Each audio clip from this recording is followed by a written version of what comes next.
दुनिया कहती है कि इंसान एक कठपुतली के समान होता है, जिसकी डोर परमात्मा के हाथों में होती है।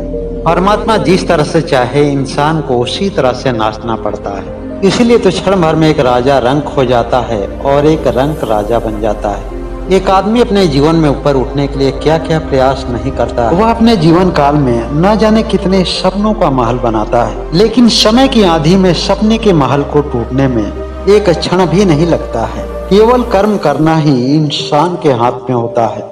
कर्म फल तो मिलना समय के हाथ में होता है। कभी कभी मनुष्य बड़ा ही ऊंचा कर्म करता है, लेकिन समय के गर्भ में पहले से ही कौन सा कर्म फल छुपा हुआ है, यह वह नहीं जान पाता है। इसीलिए तो हमेशा नेक कर्म करने वाले को भी कभी कभी ठोकर खानी पड़ती है। जो हमेशा दूसरों का ही भला करते हैं, उनको भी कभी कभी गालियां सुननी पड़ती है। इसी को तो हम तकदीर कहते हैं, जिसके फैसले हमारी इच्छाओं पर निर्भर नहीं करता है। चाहे हंस कर करे या रो कर करे, हर हाल में उसे स्वीकार करना ही पड़ता है। एक ज्ञानी और समझदार व्यक्ति उसे सहज हंस कर स्वीकार करने का प्रयास करता है, लेकिन एक अज्ञानी और नासमझ व्यक्ति उसे रो रो कर स्वीकार करता है, क्योंकि उसके पास कोई विकल्प नहीं होता है। 60 और 80 साल के जीवन में एक मनुष्य के जीवन में कितने उतार चढ़ाव आते हैं, ना चाह कर भी कितने बार रोने और हंसने पड़ते हैं, वह खुद नहीं जान पाता है। एक 45 साल का व्यक्ति एक ऊंचे पहाड़ियों पर टीले पर बैठकर अपने गुजरे हुए जीवन के बारे में सोचकर अपनी समस्याओं से टूटकर इस तरह से बिलख रहा था, जैसे मानो उसको कोई देख नहीं रहा हो, लेकिन एक महात्मा उसको देख रहे थे। वह महात्मा उस आदमी के करीब गए और पूछे, क्या हुआ बेटा, क्या समस्या है? हालांकि उस आदमी को देखकर अंदाज लगाया जा सकता था कि उसके पास कोई आर्थिक समस्या नहीं होगी। उसने कहा कि बाबा, मेरा नाम जगमोहन है। आज मेरे ऑफिस में छुट्टी का दिन है। आज मुझे थोड़ा सा समय मिला, इसलिए मैं एकांत जगह में आकर के अपने बीते हुए जीवन के बारे में सोच रहा हूँ। अन्यथा मेरे जीवन की समस्याएं इतनी गंभीर है कि मेरे पास तो रोने के लिए भी समय नहीं है। बेटा जगमोहन, तुम्हारे जीवन में ऐसा क्या हुआ? महात्मा जी ने जगमोहन से पूछा। तब जगमोहन ने महात्मा जी से अपने जीवन की बीती हुई बातों को बताने लगा। जगमोहन ने कहा कि गुरुदेव, मैं एक गरीब परिवार में जन्म लिया। मेरे पिताजी एक छोटे मोटे किसान थे। जब मैं 18 वर्ष का हो चला, उससे पहले ही मेरे माता पिता इस दुनिया से चल बसे। मेरे पिताजी मेहनत मजदूरी करके मुझे पढ़ाए लिखाए। उनका सपना था कि मैं एक अच्छा आदमी बनूं, लेकिन जब मेरे बनने का समय आया, उससे पहले ही उनका साथ छूट गया। माँ बाप का साथ छूटने के बाद मैं दुनिया में बिल्कुल अकेला हो गया, लेकिन परमात्मा ने हमें अपना साथ दिया। मेरी अंतरात्मा परमात्मा के करीब पहुंचने लगी। हर समय उन्हीं की याद करता था और परमात्मा हर समय हमारे साथ हैं, इस बात का मुझे अनुभव होने लगा। दुनिया के बहुत सारे लोग कहते हैं कि परमात्मा को किसने देखा, लेकिन मैंने देखा है परमात्मा को इन शरीर की आंखों से नहीं, बल्कि अपने ज्ञान की आंखों से। परमात्मा की कृपा से मैं एक कंपनी का मैनेजर बना और उन्हीं की कृपा से मुझे एक अच्छी धर्म पत्नी भी मिली। मैंने अपनी इच्छाओं के अनुरूप एक सुंदर सी मकान भी बनाया। मेरी पत्नी ने एक पुत्री का सुख दिया और मैं हंसी खुशी से अपने पूरे परिवार के साथ जीवन व्यतीत करने लगा। जब मेरी बच्ची 7 वर्ष की हुई तो मेरा एक बेटा पैदा हुआ और तभी से मेरी पत्नी बीमार चलने लगी। बेटे के जन्म के 3 माह बाद मेरी पत्नी का निधन हो गया। गुरुदेव, ऐसे में मेरे ऊपर क्या बीत रहा था, इसका अंदाजा हर कोई नहीं लगा सकता है। यह तो वही केवल जानता है जो ऐसे समय से गुजरता है। एक तरफ मेरे ऊपर ऑफिस का काम होता था, तो दूसरी तरफ मेरे ऊपर 2 बच्चों की जिम्मेदारियां थी। एक दिन जब ऑफिस के काम से मुझे देर हो गई तो मैं घर आकर देखा कि मेरी बच्ची मेरा इंतजार कर रही। मैंने अपनी 7 वर्ष की बच्ची से पूछा कि बेटा, बाबू कहाँ है? मेरी बच्ची ने कहा कि पापा, मैं बाबू को दूध पिलाकर सुला दी। जब बाबू सो नहीं रहा था तो मैंने उसे लोरी भी सुनाई, क्योंकि मुझे माँ की लोरी याद थी। माँ किस तरह से बाबू को लोरी गा के सुनाती थी, किस तरह से उसे सुलाती थी, मैंने देखा था, इसलिए मुझे याद था। बच्ची ने कहा कि पापा, मैं खाना बना के रखी हूँ, जल्दी से आप हाथ मुंह धुल लीजिए, मैं खाना लगा रही हूँ। जगमोहन ने कहा कि गुरुदेव, यह दृश्य मुझे झकझोर दिया। मैं समझ नहीं पा रहा था कि मैं कितना विवश बाप हूँ। मेरे पड़ोस में एक माताजी की सहेली रहती है। कभी कभी मेरे दुख को बांटने के लिए वह मेरे घर चली आती है। उन्होंने मुझे दूसरी शादी के लिए सलाह दिया। उन्होंने कहा कि नन्हे नन्हे बच्चों को एक माँ की जरूरत है। जगमोहन, तुम अपने बारे में भले मत सोचो, लेकिन अपने छोटे बच्चों के बारे में तुम्हें जरूर सोचना चाहिए। और यही सलाह मेरे दोस्त मित्रों ने दिया।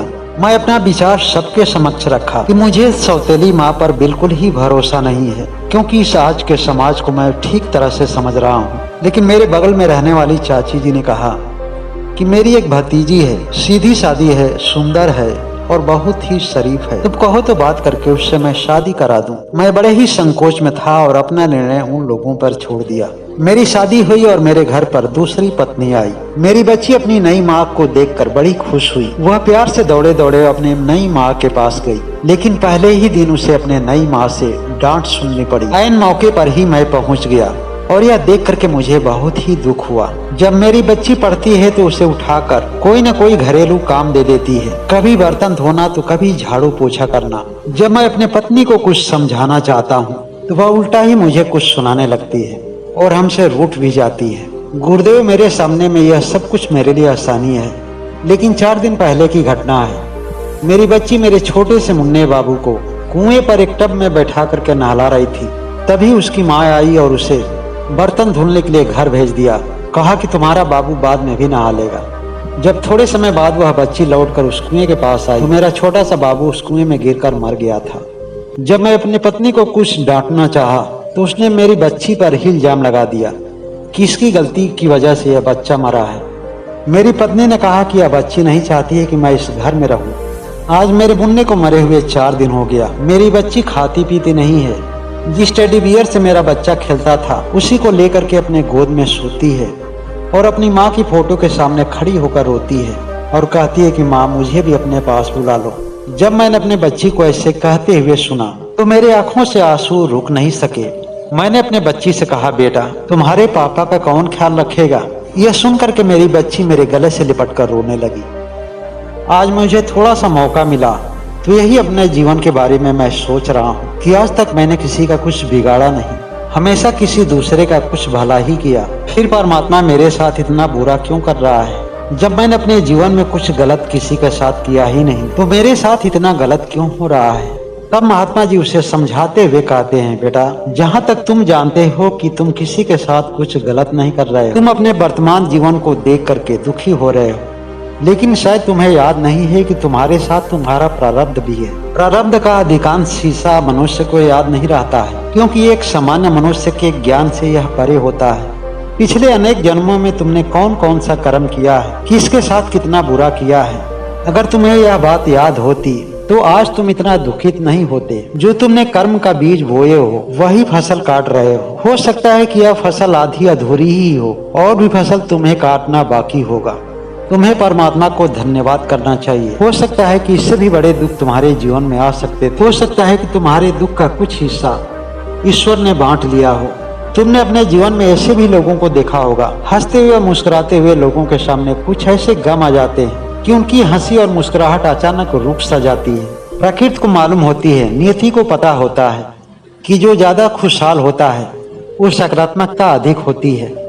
मुस्कुराने वाले लोगों के पास अगर छोटा सा गम आ जाए, छोटा सा दुख आ जाए तो सकारात्मक सोच की वजह से उसके बोझ का असर कुछ कम होता है और इंसान आसानी से झेल लेता है। लेकिन जो पहले से ही दुखित है उस पे गलत कर्मों के फल का बोझ नहीं डाला जा सकता है। एक इंसान कर्म फल के बोझ को सह सके, इस बात का ध्यान रखते हुए नियति अपना कोई भी निर्णय लेती है। सुख हो या दुख हो, हर आदमी का अपने द्वारा किए गए कर्मों का ही परिणाम होता है। उन्हीं के अपने कर्म फल होते हैं। कभी भूल कर भी परमात्मा को दोष नहीं देना चाहिए, क्योंकि परमात्मा के हम पुत्र हैं, उन्हीं के अंश हैं। वह तो हमारे कर्मों के बोझ को और भी हल्का करने के लिए कोई न कोई विकल्प हमारे सामने लाता है।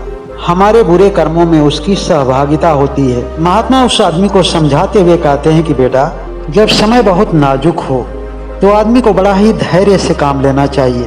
कभी कभी मनुष्यों के सामने संकट नहीं होता है बल्कि धर्म संकट होता है। संकट से निकलना तो आसान होता है, लेकिन धर्म संकट से निकलना मुश्किल होता है। हमें अपने वर्तमान के कर्मों पर अधिकार होता है, लेकिन पूर्वार्ध हमारे हाथ में नहीं होता है। समय आने पर नियति हमारे सामने हमारे कर्म फल को, हमारे पूर्वार्ध को जरूर प्रस्तुत करती है। नियति के प्रकोप से तो देवी देवता और परमात्मा भी नहीं बच पाए हैं। फिर एक सामान्य मनुष्य के सामने तो केवल एक ही विकल्प होता है, उसे सहज रूप से स्वीकार करना। अपनी बच्ची को प्यार दो और पत्नी को समझाने का प्रयास करो।